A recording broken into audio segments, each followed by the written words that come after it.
तो भाई लोग नमस्कार। इस वीडियो में हम लोग बात करेंगे शिप रॉकेट आईपीओ के लिस्टिंग डे स्ट्रेटजी के बारे में, क्योंकि कल के दिन जो है इसका लिस्टिंग रहने वाला है। लेकिन ना आजकल हम लोग एक तो बहुत ही अतरंगी सा चीज़ देख रहे हैं कि भाई आईपीओ लिस्ट तो बहुत अच्छा हो रहा है आजकल। मतलब आप देखे होंगे लास्ट 5-7 आईपीओ, सारे के सारे आईपीओ ही बढ़िया लिस्टिंग गेंदी है। जितना उनका जीएमपी चल रहा था उससे भी बहुत ज़्यादा ऊपर लिस्टिंग हुआ। आप चाहे इंडो एमआईएम को देख लो, चाहे आप धूत इंडिया रदर धूत ट्रांसमिशन को देख लो, या फिर आप लीप इंडिया को देख लो, उसका तो नेगेटिव जीएमपी हो गया था। मणिपाल को देख लो, उसका तो एकदम ही भयंकर नेगेटिव था, फिर वो 10 पॉइंट ऊपर लिस्ट हुआ। मोल बायो डायग्नोस्टिक्स को देख लो, 15-16 पॉइंट के आसपास जीएमपी था, 21 पॉइंट पे लिस्ट हुआ, आज और 10 पॉइंट के आसपास ऊपर। लेकिन ये जो मतलब देखो लिस्ट बहुत बढ़िया हो रही है कंपनी, कोई नो डाउट अबाउट दैट, जो कि आईपीओ इन्वेस्टर्स के लिए बहुत ही अच्छा बात है कि भाई अलॉटमेंट मिल गया, खुश हो जाते हैं और बहुत ज्यादा खुशी और बढ़ गया आजकल। क्यों? क्योंकि भाई लिस्टिंग बहुत अच्छा हो रहा है आईपीओ का, ठीक है। लेकिन यहाँ पे जो सबसे डेंजर बात है वो है कि भाई opportunity loss in the sense list होने के बाद कंपनी दूम दूम करके ऊपर की तरफ भाग रही है। ये क्या जादू हो रहा है, ठीक है। और क्या वो जादू इस कंपनी में भी हो सकता है? क्योंकि अपॉर्चुनिटी लॉस कैसे, अगर आप लोग मान लो कि 21 तारीख को कोई कंपनी लिस्ट हुआ, 22 तारीख को 10 पॉइंट ऊपर हो गया, लेकिन आपने तो 21 तारीख को ही बेच दिया था, तो 22% को होने वाला जो पोटेंशियल गेन था वो आप कभी कैप्चर कर ही नहीं पाए, उसको अपॉर्चुनिटी लॉस बोलते हैं। तो हम लोग जो है इस लिस्टिंग स्ट्रेटजी वीडियो में उस एक एस्पेक्ट को भी ऐड करने वाले हैं कि भाई हम लोग कैसे उस अपॉर्चुनिटी लॉस को कम कर सकते हैं। पूरा बचाने का तो प्रोबेबिलिटी नहीं है, क्योंकि अगर कोई कंपनी बहुत बढ़िया लिस्टिंग गेन दे रहा है तो ऑब्वियसली आप कुछ माल तो बेच के निकलोगे। लेकिन क्या हम लोग वहां पे कुछ कुछ माल को छोड़ सकते हैं, ये माइंड में रखते हुए कि भाई पिछले बहुत सारे आईपीओ ऊपर की तरफ गए थे, तो क्या पता ये भी ऊपर की तरफ चले जाए। लेकिन ना सबसे ज्यादा इंपॉर्टेंट चीज क्या है अभी के टाइम में, वो ये है कि भाई जो आईपीओ लिस्ट होकर ऊपर की तरफ चल रहे हैं ना, उनका बिजनेस मॉडल और फंडामेंटल्स को मार्केट देख ही नहीं रहा है। मतलब सिर्फ और सिर्फ सेंटिमेंट में उनको ऊपर की तरफ लेके जा रहा है, समझ रहे हो? तो क्या वही सेंटिमेंट शिप रॉकेट ने भी काम कर सकता है क्या? क्योंकि देखो अगर बिजनेस मॉडल या फंडामेंटल्स को देख रहा होता तो धूत आज के दिन और 10 पॉइंट के आसपास नहीं बढ़ता, क्योंकि उसका बिजनेस मॉडल और फंडामेंटल इतना हाई वैल्यूएशन को सपोर्ट ही नहीं कर रहा है। Same goes with Indo MIM.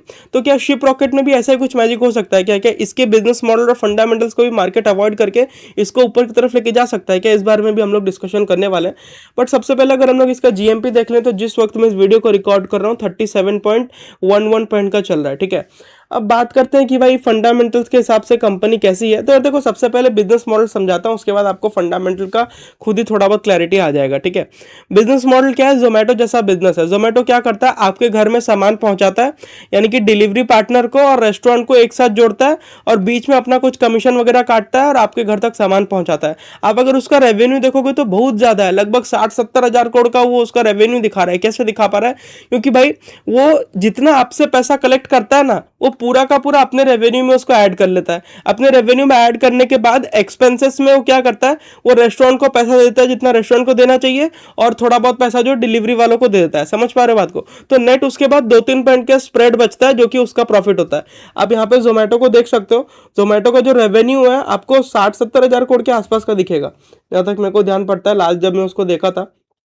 यहाँ पे अगर हम लोग जोमेटो को देखें तो इसका जो रेवेन्यू है वो अराउंड 67,000 करोड़ के आसपास का हो गया। लेकिन इनका जो प्रॉफिट है मात्र 2.5% का है। इतना हाई रेवेन्यू इतना लो प्रॉफिट क्यों है पता है क्या? क्योंकि ये 2.5% का लोग स्प्रेड कमा रहे हैं, यानी कि आप लोगों से जो पैसा लेते हैं उसमें से जो पैसा लोग रेस्टोरेंट वालों को देते हैं, जो पैसा डिलीवरी वालों को देते हैं, बीच में जो बचता है वो इनका नेट कमीशन बचता है। वो उस टाइप का मॉडल आप बोल सकते हो। लेकिन ये लोग अपने रेवेन्यू में कमीशन नहीं दिखाते, पूरा का पूरा वो पैसा दिखा देते हैं जो उन्होंने आपसे लिया, और फिर एक्सपेंसेस में वो लोग रेस्टोरेंट का खर्चा, मतलब जो रेस्टोरेंट को दिया उसको ऐड कर लेते हैं, और फिर उसके बाद एम्प्लॉयज का खर्चा को ऐड कर लेते हैं। वो हिसाब से आपको देखना चाहिए।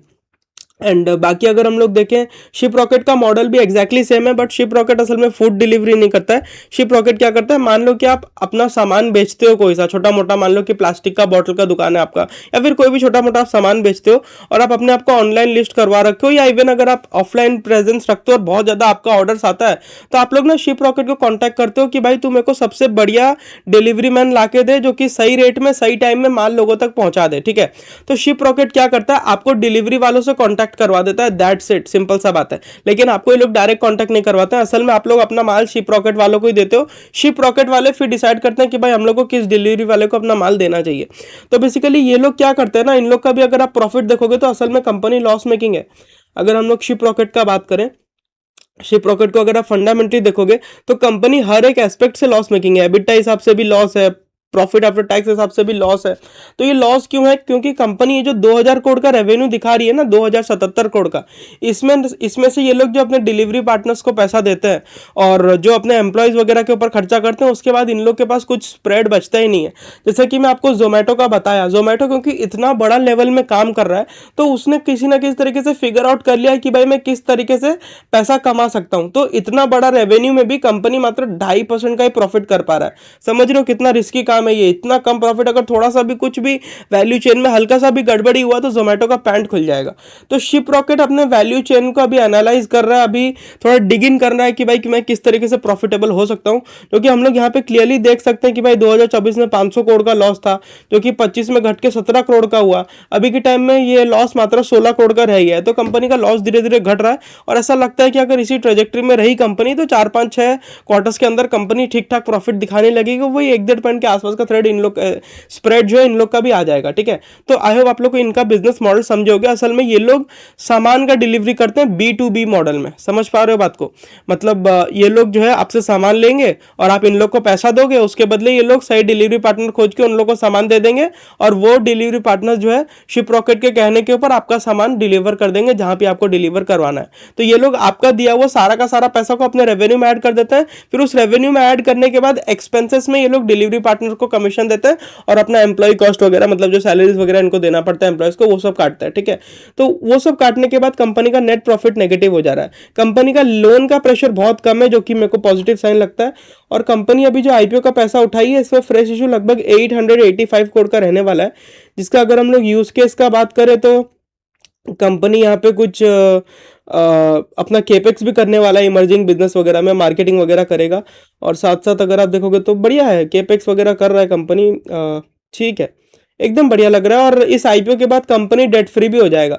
210 करोड़ का डेट कंपनी चुकाने वाला है, अभी 242 करोड़ का है, तो कंपनी पूरी तरीके से डेट फ्री हो जाएगा आईपीओ के बाद। ठीक है, तो नेट अगर हम लोग देखें, इसका जीएमपी जितना चल रहा है 37 के आसपास का चल रहा है। ठीक है, सो मान लेते हैं कि ये 37 का लिस्टिंग गेन दिया, या अगर 30 का भी लिस्टिंग गेन दिया, तो मेरे को ऐसा लगता है, मान लेते हैं कि आपको 15,000 वाला एक लॉट लगा, तो भाई आप एक काम करना, एक बार के लिए आप 6,000 का माल बेच के निकल जाना। ठीक है, और 6,000 का इन द सेंस 15,000 में से 6,000 का माल बेच के निकल जाना।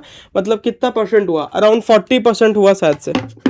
अगर हम लोग 6,000 डिवाइडेड बाय 15,000 करें इंटू 100, हाँ, तो 40% माल आप बेच के निकल जाना, 60% माल को आप रख सकते हो। पता है ऐसा क्यों बोल रहा हूँ मैं?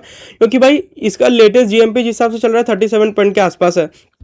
अगर हम लोग मान के चलें कि भाई 25% का भी लिस्टिंग गेन देगा, समझ रहे हो, तो वो जो 40% आप बेचोगे, वो 40% में थोड़ा बहुत प्रॉफिट का भी तो पोर्शन रहेगा। उस वजह से क्या होगा, आपका एवरेज नीचे की तरफ गिर जाएगा, क्योंकि आपने 40% पे प्रॉफिट बुक किया लिस्टिंग गेन के जितना, तो आपका एवरेज थोड़ा बहुत नीचे की तरफ आएगा। उसका इंपैक्ट क्या होगा, आपका ना रिस्क बेयरिंग कैपेसिटी थोड़ा सा बढ़ेगा। और ये चीज मैं क्यों बोल रहा हूँ 60% होल्ड करने के लिए, मैं बस यार इसलिए बोल रहा हूँ क्योंकि भाई जो हम लोग देख रहे हैं पोस्ट लिस्टिंग बहुत स्ट्रॉन्ग एक्शन आ रहा है, क्या पता है इसमें भी देखने को मिल जाए। तो 40% अगर हम लोग बेचते हैं, तो मान लेते हैं कि दूसरे तीसरे दिन या चलो 1-2 हफ्ता में कोई बड़ा मूव नहीं आया और स्टॉक थोड़ा बहुत नीचे की तरफ हो गया, भाई फिर भी हम लोग प्रॉफिट में ही रहेंगे, लॉस में नहीं आएंगे, समझ रहे हो। लेकिन अगर स्टॉक ऊपर की तरफ हो गया तो भाई 40% तो आप बेच दिए थे, लेकिन रिमेनिंग 60% पे आपको पोटेंशियल गेन जो मिस करते हैं आप, वो आपको मिल जाएगा। तो ये आपका बहुत बड़ा फायदा हो जाएगा, वो हिसाब से आपको देखना चाहिए। और नया पोजीशन बना सकते हैं क्या? मेरे को लगता है कि नया पोजीशन आप बना तो सकते हो, लेकिन अराउंड अगर ये 120 के आसपास मिले तो ही आप नया पोजीशन के बारे में सोचना। उसके ऊपर थोड़ा सा प्रॉब्लम हो जाएगा, क्योंकि कंपनी का मार्केट कैप भी तो बढ़ेगा ना, वो हिसाब से आपको देखना चाहिए। 120 के ऊपर फिर भी आप सोच सकते हो, मतलब 120 तक अगर मिले तो। 120 के ऊपर थोड़ा सा रिस्की हो जाएगा।